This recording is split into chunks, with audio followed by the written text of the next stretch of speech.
le udaba lapha eseselizweni ukuthi njengoba sizelele ubaba uMgilija esomlanda isidumbu sakhe kusasa simbeke ngesabatha sekufohla indaba zokuthi lapha ubaba uDe Klerk usedlule emhlabeni. Upresident lona usemlandweni omkhulu kakhulu ukucindezela lokho bethu. Lo president lona uyena owanikeza ikhi uMandela ukuthi abe ngupresident oqala omnyama eNingizimu Afrika.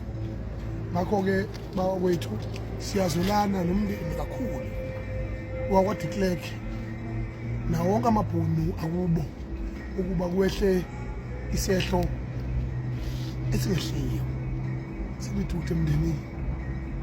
Kodwa ke siqinisayo njengopresident wababhinca ngikhalela omunye upresident osedlulile emhlabeni. Siyahlonipha lokho.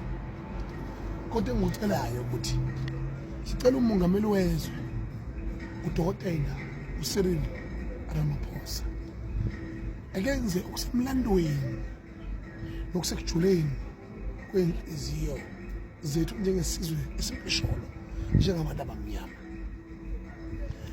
Amhloniphe ukuthi lo mongameli usedlulile emhlabeni, kodwa ungumongameli wobandlululo, kodwa angalokuthi amnikeze umuntu we-state funeral.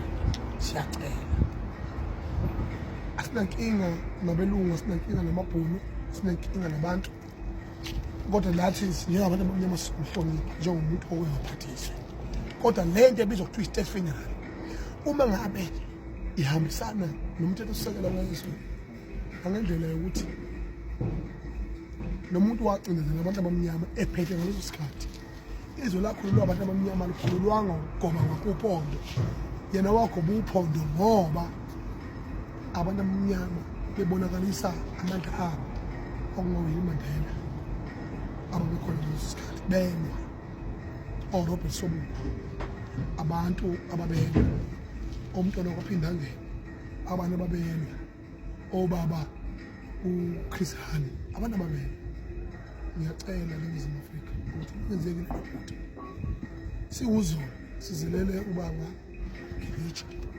Elo ungezwa ke ukuthi sizwele imihlazo engesikwazi ukulela ukuthi kuhlonishwe isitha.